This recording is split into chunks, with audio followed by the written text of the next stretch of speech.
조정의 종류, 마태복음 4장 17절에서 25절 말씀으로 오늘도 하나님을 경험으로 알기 원합니다. 조종이 아니라 조정이에요. 그래서 이 정확한 단어의 의미를 알면 여러분들이 좀 더 도움이 될 겁니다. 우리가 지금 다루는 것은 조정이에요. 조종은 왜 비행사들이 이렇게 비행기를 조종할 때 그 조종이잖아요. 그게 아니라 조정이에요. 조정. 올바른 것으로 바로 잡는다는 의미, 그런 조정의 의미에서 지금 우리가 다루고 있는 이 하나님으로 인한 조정이 무엇인가, 이것을 함께 지금 나누고 있습니다. 저희가 믿음의 갈등을 넘어서 하나님의 그 획기적인 조정이 요구됐을 때 분명히 나의 믿음이 행하여져야 된다는 거죠. 그래야지만이 온전한 순종이 일어난다. 이렇게 우리가 계속 끊임없이 반복해서 나누고 있었습니다. 그렇다면 하나님께로 조정된다는 이 의미에서 이 조정은 어떤 종류가 과연 있을까? 이걸 오늘 이 시간에 함께 나누길 원합니다. 사실 하나님께 조정된다는 이 단계는 어떤 경우든지 나의 환경을 바라보지 아니하고 오직 그 순간 하나님의 말씀을 절대적으로 받아들이겠습니다. 제가 두 손 둘발 들고 항복하겠습니다. 이런 의미가 더 커요. 이것은 하나님이 나중에 벌을 주겠다, 내 말을 지금 안 들으면 내가 화낼 거야 해서 억지로 하나님의 뜻을 따른다는 의미가 절대 아닙니다. 나를 향하신 하나님의 이 조정은 하나님의 분명하신 은혜와 사랑이 있는 거예요. 그래서 하나님의 그 진심을 깨닫고 받아들이는 상태가 돼야 된다는 거죠. 좀 더 이것을 영적으로 말한다면 내 스스로의 순종보다는 내 안에 내주하고 계신 성령의 지혜로 내 마음을 내어 드린다는 의미가 사실은 더 정확한 해석인 거예요. 그러니까 이게 우리 신앙생활에 아주 중요한 아주 진리란 말입니다. 그럼 어떤 종류의 조정이 요구되었을까? 우리가 손으로 헤아릴 수 없지만은 다 알지는 못하지만 그래도 우리 일상에서 좀 접할 수 있는 그런 상황 속에서 한번 찾아보길 원합니다. 먼저 우리의 환경을 봤을 때 딱 생각나는 것들이 있죠. 학교라든지 직장이라든지 가정, 또 직접적인 물질의 문제, 이런 것들이 환경이라고 할 수 있습니다. 그리고 우리의 인간관계에서도 봤을 때도 가족, 친구, 또 사회적인 어떤 관계적인 그런 부분들도 있죠. 또한 우리의 생각으로 본다면 편견들이 있어요. 또 방법들이 있고 나만의 확신들이 있다라는 겁니다. 그리고 우리의 헌신에서 보면 이 또한 가족이 있고 교회가 있고 직장이 있고 여러 가지 내가 갖고 있는 계획들이 있습니다. 그리고 전통들이 있겠죠. 또 보면 우리의 행동에서 볼 수 있는데 어떻게 말씀을 볼까? 어떻게 기도할까? 어떻게 섬길까? 말할까? 들을까? 이런 우리가 액션을 취할 수 있는 것들을 얘기합니다. 마지막으로 우리의 믿음에서 보면 하나님에 관해서 내가 어떻게 무엇을 믿고 있는가? 하나님의 목적과 길들에 대해서, 하나님과의 관계에 대해서 이런 것들을 내가 무엇을 알고 있는가? 내가 알고 있는 믿음에 대한 내용들이라는 거예요. 사실 그 외에도 우리가 알 수 없는 수많은 조정들이 존재는 합니다. 중요한 게 뭐냐 하면 이런 조정에 대한 내용들이 있어서 하나님이 요구하시는 획기적인 조정은 우리의 믿음에 따라 행동해야 된다는 그 시간이 반드시 온다는 거예요.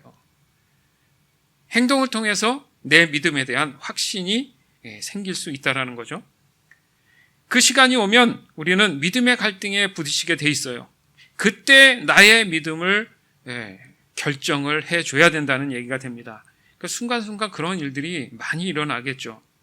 이때 나의 이성으로 만약에 결정을 한다면 어떻게 보면 쉬울 수도 있어요. 늘 내 습관이 있고 내가 원하는 바가 있기 때문에 이렇게 하면 되지, 그럴 수 있어요. 하지만 하나님께로 나의 인생을 조정해야 된다는 이 결단을 하는 데 있어서는 상당히 담대한 그런 믿음의 행동이 있어줘야 된다는 거죠.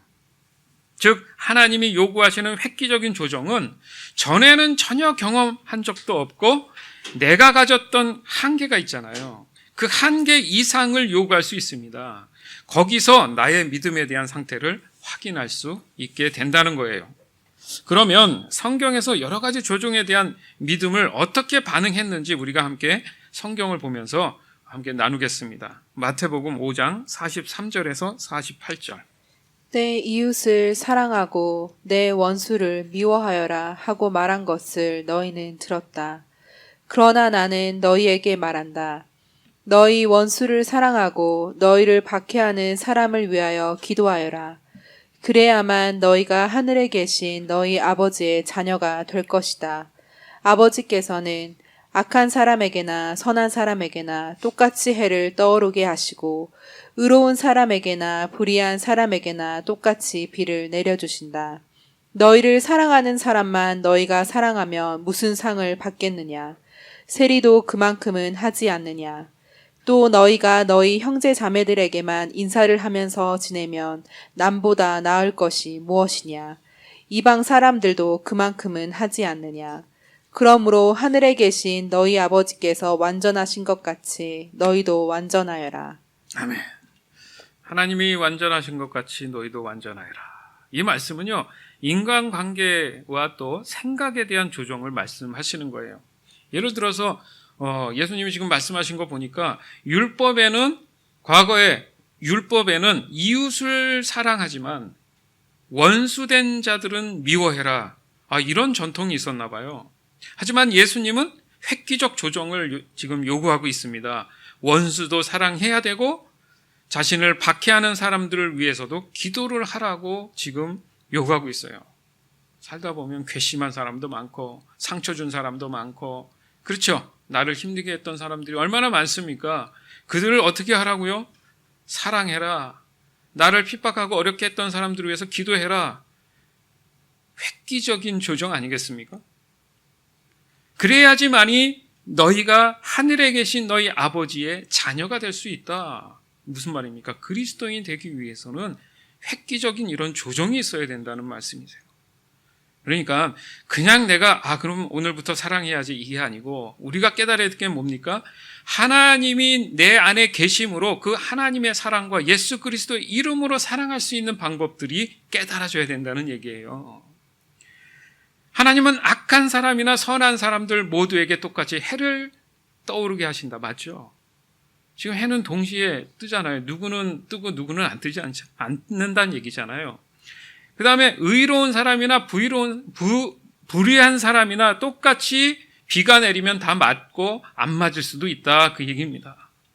또 너희를 사랑하는 사람만 너희가 사랑하면 무슨 상이 있겠느냐, 맞잖아요. 내가 원하는 사랑만 하면, 그렇죠, 어려운 사랑은 하지 않고 원하는 사랑만 하면 무슨 상이 있겠느냐, 이 정도는 누구나 할 수 있다. 그리고 너희가 형제 자매에게만 인사한다. 왜 끼리끼리 아는 사람끼리만 서로 이렇게 지내고 이러는 건 다 할 수 있다. 그게 남들보다 나을 게 무엇이냐? 믿지 않는 사람도 이렇게 충분히 할 수 있다. 그러므로 하늘에 계신 너희 아버지께서 완전한 것 같이 너희도 완전해라. 이게 도대체 완전함이 뭘까? 그리스도인에 대한 포용력, 이것 또한 우리가 공부를 사실은 해야 되는 거예요. 무조건 포용한다는 의미는 아니지만 어떻게 그것을 포용할 수 있는가? 그 마음의 여유는 어디서 얻는가? 한 가지죠. 하나님의 말씀, 예수 그리스도의 그 사랑 안에서 가능해질 수 있다는 건데, 이것은 배우고 깨달아야 될 부분이기는 합니다. 자, 그러면 하나님이 원하시면 여러분의 삶에서도 이 조정에 대한 획기적 내용들을 분명히 주실 건데, 오늘 이 말씀을 통해서 과연 우리는 이 획기적 조정을 일으킬 수 있을까? 다시 한번 또 다른 말씀을 보면서 우리가 함께 나누기 원합니다. 마태복음 6장 5절에서 8절. 너희는 기도할 때 위선자들처럼 하지 말아라. 그들은 사람들에게 보이려고 회당과 큰 길 모퉁이에 서서 기도하기를 좋아한다. 내가 진정으로 너희에게 말한다. 그들은 자기네 상을 이미 다 받았다. 너는 기도할 때 골방에 들어가 문을 닫고서 숨어서 계시는 내 아버지께 기도하여라. 그리하면 숨어서 보시는 너희 아버지께서 너에게 갚아주실 것이다. 너희는 기도할 때 이방 사람들처럼 빈말을 되풀이하지 말아라. 그들은 말을 많이 하여야만 들어주시는 줄로 생각한다. 그러므로 그들을 본받지 말아라. 하나님 너희 아버지께서는 너희가 구하기 전에 너희에게 필요한 것이 무엇인지를 알고 계신다. 아멘.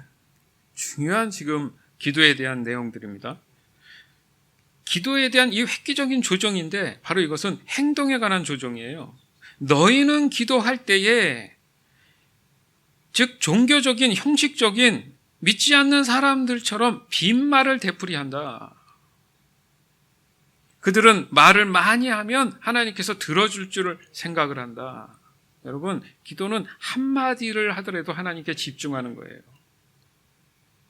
많은 사람들이 이런 기도에 익숙해져 있습니다. 그러나 기도에 대한 획기적인 조정은 왜 획기적이어야 되는지에 대한 것은 마지막 구절에 있단 말이에요. 하나님, 너희 아버지께서는 너희가 구하기 전에 너희에게 필요한 것이 무엇인지 이미 알고 계신다. 믿으시기 바랍니다. 내가 막 기도해서 뭘 달라 이렇게 간절히 기도했을 때 그런 거 내가 그래 지금 생각해 볼 게가 아니라 하나님은 이미 무엇이 필요한지 분명히 알고 계신다는 거예요. 즉 기도의 주체는 하나님이시라는 거예요. 즉 기도의 내용 또한 하나님이 주관하신다는 겁니다. 이것이 조정될 때 하나님의 말씀 그대로 이루어져 나간다는 거예요. 나를 통해 하나님의 말씀이 이루어진다라는 말씀이 바로 이겁니다. 기도 또한, 기도 제목 또한 우리에게 하나님께서 부어주신다는 거예요. 기도하게 하신다는 거죠. 끊임없이 하나님을 알고 인정해 가는 그 과정에 있다라는 겁니다. 기도 또한. 즉 기도에 대한 모든 주관은 성령 하나님이 하신다는 것을 깨달았을 때 기도에 대한 조정이 일어나는 거예요. 이것을 영적으로 성령의 기름 부음에 대한 이해라고 말할 수 있습니다. 사실 이 내용 또한 저희가 제자화를 했던 훈련받았던 그런 리더들은 이미 경험으로 깨달은 그런 함께 나눈, 함께 배운 내용들이에요. 즉 우리가 얼마나 잘못된 기도를 하고 있는지, 얼마나 인본적이고 인간의 이성적으로 기도했는지를 이 시간 분명히 깨달아야 됩니다. 하나님의 그 계심도 대부분 기도를 통해서 우리가 알게 되고 깨닫게 되는 거예요. 쉽게 말해서 하나님과 내가 대화를 통해서 내가 무엇을 해야 되는지 갈 바를 알게 된다는 그런 의미예요. 단 기도만이 유일한 소통이라는 얘기죠. 이 기도가 바로 하나님께로 조정되지 않으면 우리의 어떤 외치는 소리라든지 그런 말들은 허공에 흩어지는 그런 소음과도 같다 이겁니다. 그러니 응답에 대한 의미가 우리에게는 다가오질 않죠. 마태복음 20장 20절에서 28절. 그때에 세베대의 아들들의 어머니가 아들과 함께 예수께 다가와서 절하며 무엇인가를 청하였다. 예수께서 그 여자에게 물으셨다. 무엇을 원하십니까? 여자가 대답하였다. 나의 이 두 아들을 선생님의 나라에서 하나는 선생님의 오른쪽에 하나는 선생님의 왼쪽에 앉게 해주십시오. 예수께서 대답하셨다. 너희는 너희가 구하는 것이 무엇인지도 모르고 있다. 내가 마시려는 잔을 너희가 마실 수 있겠느냐? 그들이 대답하였다. 마실 수 있습니다. 예수께서 그들에게 말씀하셨다. 정말로 너희는 나의 잔을 마실 것이다. 그러나 나의 오른쪽과 왼쪽에 앉히는 그 일은 내가 할 수 있는 것이 아니다.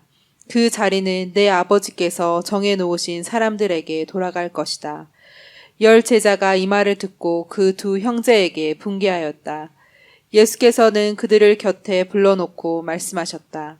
너희가 아는 대로 이방 민족들의 통치자들은 백성을 마구 내리누르고 고관들은 백성에게 세도를 부린다. 그러나 너희끼리는 그렇게 해서는 안 된다. 너희 가운데서 위대하게 되고자 하는 사람은 누구든지 너희를 섬기는 사람이 되어야 하고 너희 가운데서 으뜸이 되고자 하는 사람은 너희의 종이 되어야 한다. 인자는 섬김을 받으러 온 것이 아니라 섬기러 왔으며 많은 사람을 위하여 자기 목숨을 몸값으로 치러주려고 왔다. 아멘. 좀 전에도 말씀드렸지만은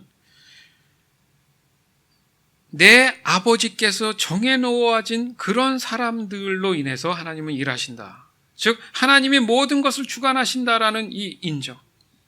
그것이 깨달아지면 이들처럼 자신이 어떤 위치가 되기를 원한지에 대한 인간적인 생각은 버릴 수 있다는 거예요. 기도에 대한 부분도 아까도 언급했지만은 그겁니다. 궁극적으로 내가 기도하는 이유가 뭘까? 하나님의 뜻일까? 내 뜻일까?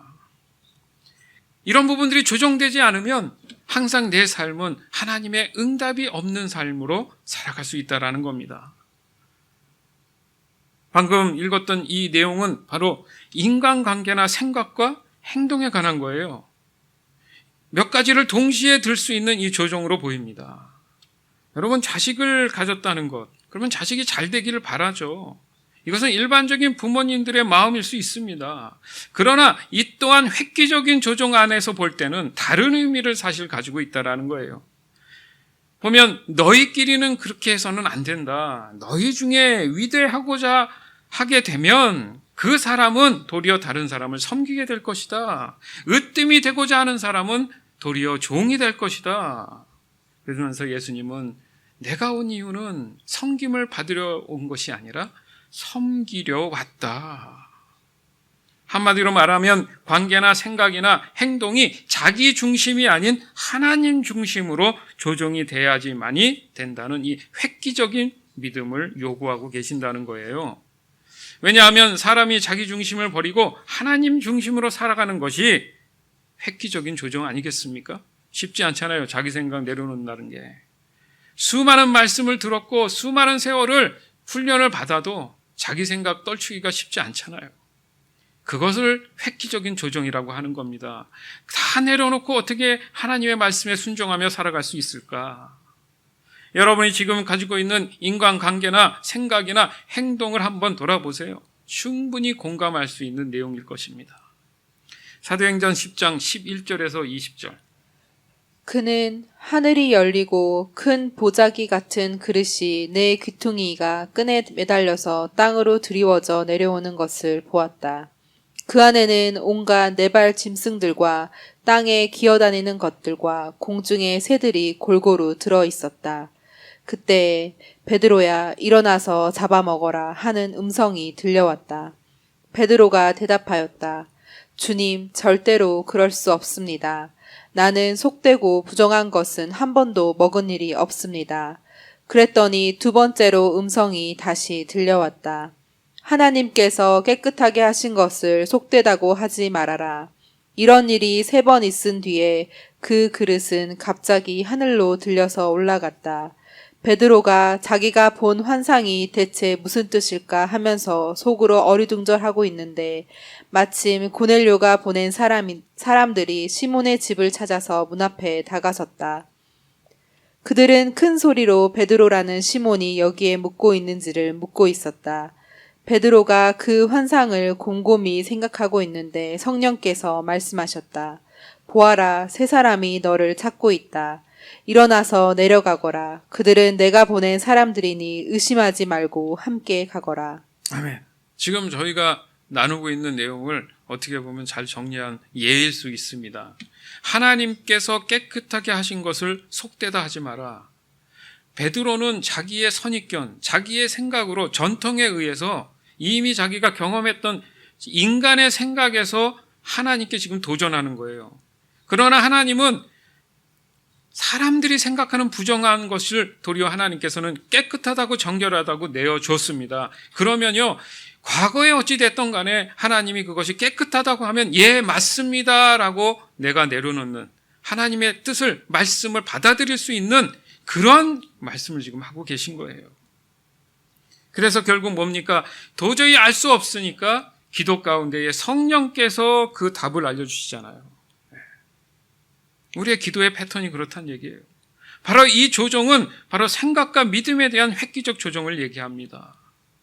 하나님이 베드로에게 계시한 말씀이잖아요. 베드로가 가지고 있었던 그 전통, 편견, 선입견, 자신이 여전히 버리지 못했던 잘못된 말씀에 대한 해석들을 하나님은 획기적인 조정으로 나아갈 것을 지금 그 믿음을 요구하고 계신다는 거예요. 결국 베드로는 그 조정을 받아들이고 순종하게 되죠. 그리고 오늘 우리가 함께 나눌 그 본문에서는 더욱 강력한 획기적 조정을 통해 하나님을 향한 그 믿음을 요구하는 그 장면들이 쓰여져 있습니다. 오늘 본문에 나오는 조정의 이 목적이 뭐냐면 회개하라, 하나님 나라가 가까이 왔다, 이 선포가 사실은 주제예요. 그에 따르는 지금 조정을 지금 설명하고 계신 거예요. 마태복음 4장 17절, 23절에서 25절. 그때부터 예수께서는 회개하여라 하늘나라가 가까이 왔다 하고 선포하기 시작하셨다. 예수께서 온 갈릴리를 두루 다니시면서 그들의 회당에서 가르치며 하늘나라의 복음을 선포하며 백성 가운데서 모든 질병과 아픔을 고쳐주셨다. 예수의 소문이 온 시리아에 퍼졌다. 그리하여 사람들이 갖가지 질병과 고통으로 앓는 모든 환자들과 귀신 들린 사람들과 간질병 환자들과 중풍병 환자들을 예수께로 데리고 왔다. 예수께서는 그들을 고쳐주셨다. 그리하여 갈릴리와 데가볼리와 예루살렘과 유대와 요단강 건너편으로부터 많은 무리가 예수를 따라왔다. 아멘. 그러니까 그런 하나님의 계시에 순종하기 위해서는 이렇게 조정을 해야 되는 그런 경우들이 있는데 바로 여기에 보니까 조정해야 할 사람들이 지금 있었던 겁니다.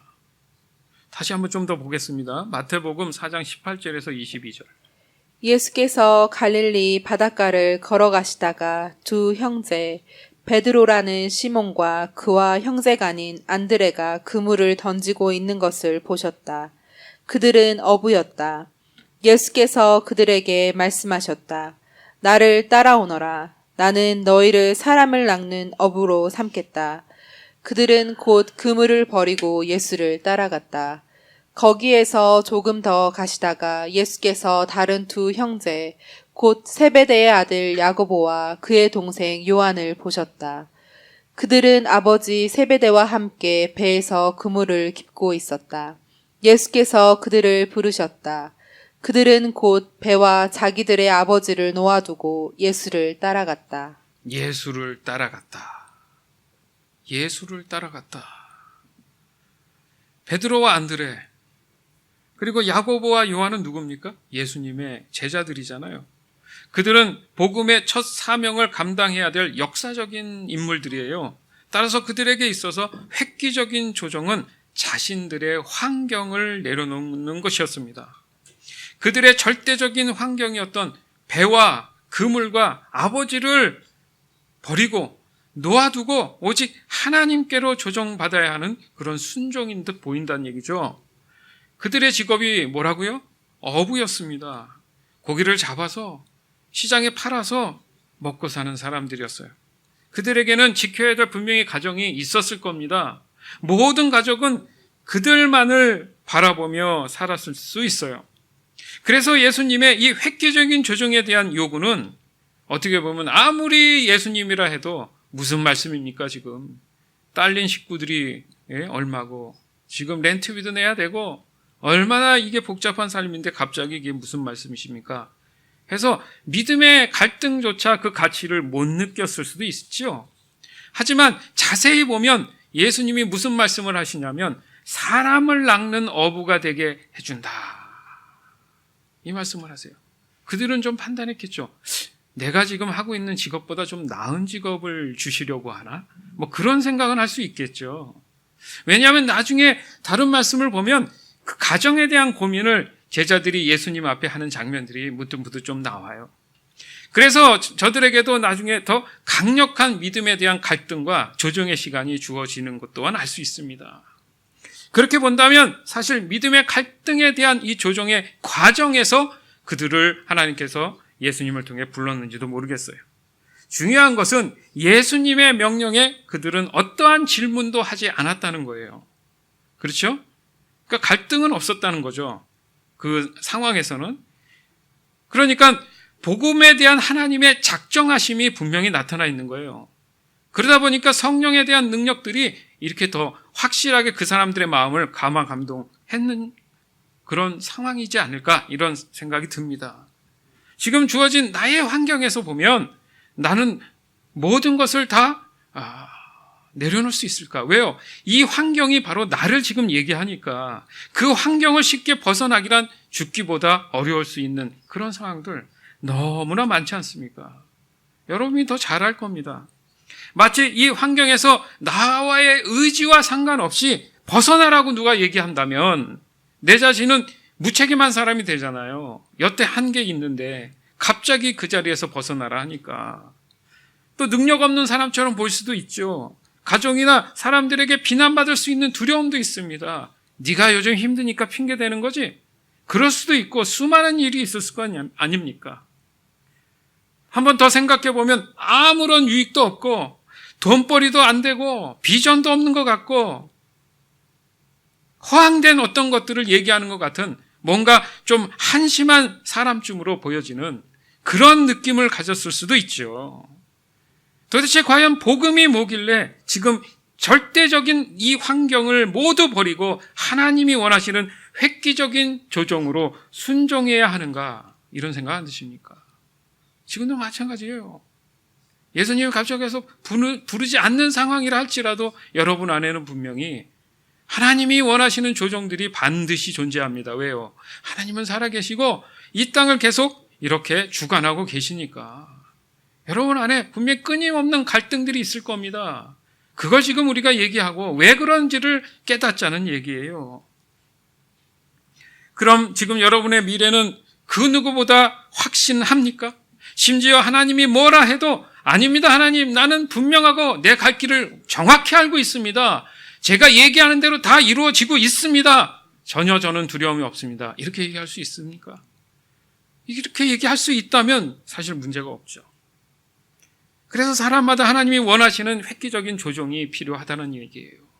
왜요? 정확한 미래를 위해서, 정체성을 위해서.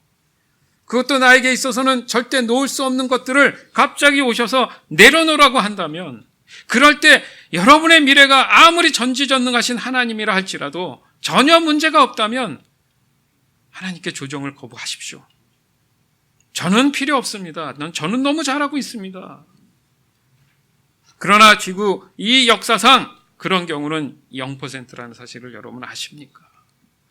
그래서 우리는 하나님의 절대적인 은혜가 절실한 거예요. 그 은혜가 바로 조정이며 그에 따르는 순종이며 그 결과가 나의 미래에 대한 확신이라는 사실을 믿으시기 바라요. 따라서 하나님은 절대적인 그 항복에 관심이 참 많으신 것 같아요. 하나님 앞에 두 손 두 발 드는 그런 믿음의 상태. 사랑하는 여러분, 여러분의 인생을 하나님께 반드시 조정해야 합니다.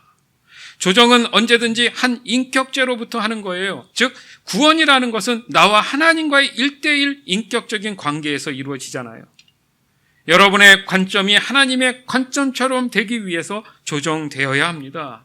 또한 여러분의 길이 하나님의 길처럼 되기 위해서 조정받아야 되는 거예요. 따라서 여러분에게 필요한 이 조정을 다 마친 후에야 하나님은 여러분에게 순종하기 위한 무언가를 말씀하시기 시작할 겁니다. 그리고 여러분이 하나님께 순종할 때 오직 하나님만이 하실 수 있는 그 일들을 여러분 각자를 통해서 이루실 거고 그것을 경험하게 될 것입니다. 그렇게 보니까 순종은 조정을 간절히 필요로 하는군요. 그냥 순종하는 게 아니었어요. 순종은 여러분과 여러분 주위에 있는 사람들에게 값비싼 대가를 치르게 할 수도 있습니다. 순종은 하나님이 여러분을 통해 일하실 수 있도록 하나님의 전적인 의지가 필요하다고 그 의지를 요구할 수도 있다라는 거예요. 명심하십시오. 순종이 쉬웠으면 다 했겠죠 벌써. 왜 우리는 믿음의 갈등을 할까? 왜 하나님은 조정함에 이 획기적인 조정을 말씀하시면서 우리의 믿음을 요구하실까? 고민해야 됩니다. 오늘 나눈 말씀도 한 주간에 반드시 꼭 묵상하시기 바라요. 여러분이 인생에 명확하게 뚜렷하게 내가 소신 있게 갈 수 있다라고 분명히 얘기할 수 없다면 분명히 하나님 앞에 조정받아야 돼요. 아직도 모든 것을 하나님의 주권에서 항복하지 못하고 있다면 오늘 이 시간 반드시 결단해야 합니다. 그러기 위해서 자기 자신을 부인할 줄 알아야 되는 거예요. 쉽게 내려놔야 되는 거예요. 내 마음과 생각과 고집과 아집들을 다 내려놔야 되는 거예요. 그리고 자기의 십자가를 지고 예수님을 따라야 될 줄 믿습니다. 이것이 지금 우리가 확실한 미래를 두고 참 소망을 가지고 살아갈 수 있는 그 유일한 삶의 지혜임을 믿음으로 고백하는 저와 여러분이 되기를 주 예수 그리스도의 이름으로 간절히 축원합니다. 아멘.